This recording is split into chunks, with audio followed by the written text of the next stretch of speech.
Hello and welcome friends. आज की ये वीडियो माइक्रोसॉफ्ट एक्सेल को लेकर के काफी इंटरेस्टिंग वीडियो है, काफी मजेदार है। हर बार की तरह कुछ नया लेकर आता हूं, कुछ नया सिखाता हूं, ठीक है। उससे भी पहले एक इन्फॉर्मेशन देनी थी कि हो सकता है कि आज शाम को 4:30 बजे से क्लास न चले, जो लाइव चलती है माइक्रोसॉफ्ट एक्सेस को लेकर के मैं लाइव आता हूं, वो शायद न चले, लेकिन उसी टाइम पर एक वीडियो जरूर अपलोड होगी। कम से कम 1 घंटे की वीडियो होगी, वो उसको जरूर देखिएगा। आज का जो लाइव क्लास नहीं चलेगा उसकी खाना पूर्ति करने के लिए वो वीडियो बना के मैंने रख लिया है और शाम को उसी टाइम पे अपलोड करूंगा, यानी लगभग 4:30 बजे के आसपास वो वीडियो अपलोड भी हो जाएगी। तो आपको क्या करना है, उसी वीडियो को देखना है, ठीक है। चलिए इस छोटे से मैसेज के बाद स्टार्ट करते हैं वीडियो को। यहां से ओपन करता हूं एक्सेल। अब आप देख सकते हैं यहां पर जो है नेम ऑफ एम्प्लॉय लिखा हुआ है और इनकी सैलरी है, ठीक है। सैलरी जो है किस प्रकार से आई है आप देख सकते हैं, ठीक है। तो इसी तरह से आप देखेंगे कि नीचे भी दिया गया है, देखिए नेम ऑफ एम्प्लॉय, सैलरी। अब दिक्कत ये है कि इस तरह से कितना आप जो है ये एक साथ कंबाइन कर दिया जाता, ये बीच का ये हटा दिया जाता, ठीक है। और ये तो छोटा सा डेटा है, देखिए ये छोटा डेटा है, आपके पास हो सकता है इससे बहुत बड़ा डेटा हो, ठीक है। बहुत बड़ा डेटा होगा तो प्रॉब्लम होगी, ठीक है। कितनी बार आप इसको यहाँ से डिलीट करेंगे, बार बार चल के बार बार डिलीट करना पड़ेगा।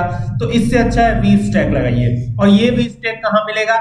ये मिलेगा आपको एक्सेल 365 के अंदर। तो यहाँ पे लगाइएगा वी स्टैक, वी लुकअप नहीं, वी स्टैक लगाना है आपको। वी स्टैक लगाइए और आपको खाली क्या करना है, पहले तो देखिए एक तो टाइटल ऊपर रख लीजिए, जो टाइटल रखना है। तो सपोज कीजिए कि टाइटल हमारा यही है, इसको हम यहाँ पे कॉपी करते हैं और यहाँ पे पेस्ट कर लेते हैं। तो ये हो गया हमारा टाइटल, इसको सही कर लीजिएगा। जो भी इसमें आपको इंप्लीमेंट करना वो इंप्लीमेंट वगैरह कर लीजिएगा, फिर यहाँ पर आइएगा। अब यहाँ लगाइएगा वी स्टैक, लगा लिया, ब्रैकेट को ओपन कर लीजिएगा। अब ये कह रहा है ना फर्स्ट एरे, तो ये देखिए ये एरे से रिलेटेड फॉर्मूला है, फंक्शन है, तो इसको सेलेक्ट कर लिया हमने। अब कह रहा है ना कॉमा लगा दीजिए, फिर सेकंड एरे, तो सेकंड एरे यहाँ पर है। इसी तरीके से जितने एरेज हो आपके पास सबको आप सेलेक्ट कर सकते हैं लाइन वाइज, है ना। तो ये हो गया सेकंड एरे। अब थर्ड एरे पे आएंगे, तो यहां से आएंगे नीचे और ये हमारा बनेगा थर्ड एरे। तो यहां पर आकर के इसको भी सेलेक्ट करना है, ठीक है। लेकिन एक चीज ध्यान रखना है कि सेलेक्ट करते वक्त कोई भी गड़बड़ी नहीं होनी चाहिए। जैसे देखिए यहां पर एक एरे सेलेक्ट हुआ, फिर यहां से आप कॉमा देके दूसरा एरे सेलेक्ट कीजिए और फिर कॉमा ही देके तीसरा एरे सेलेक्ट कीजिएगा। कॉमा नहीं दीजिएगा तो फिर गड़बड़ी हो जाएगी। और ये सेलेक्ट करके ब्रैकेट को क्लोज करके और एंटर हिट करना है।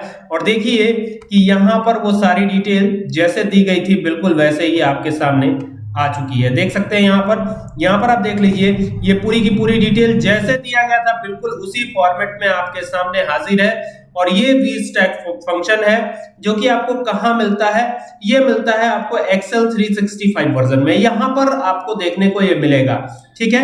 तो चलिए इंतजार कीजिए, शाम तक वो वीडियो अपलोड होगी और उसको जरूर देखिएगा। काफी कमाल की वीडियो है। अगर आप सॉफ्टवेयर डेवलपमेंट के फील्ड से बिलोंग करते हैं तो काफी आपके लिए इंटरेस्टिंग वीडियो है। बहुत ज्यादा इंप्लीमेंटेशन में कराता नहीं हूं, वीबीए वगैरह बहुत ज्यादा नहीं यूज किया है उस वीडियो में। हाँ, आपको सीधे तौर पर मैंने बताया है कि आप माइक्रोसॉफ्ट एक्सेस या कोई भी डेटाबेस हो, MySQL को भी ले सकते हैं आप, मैंने उसमें MySQL की भी कोडिंग बताई है, तो पूरा डिटेल बताया उसमें।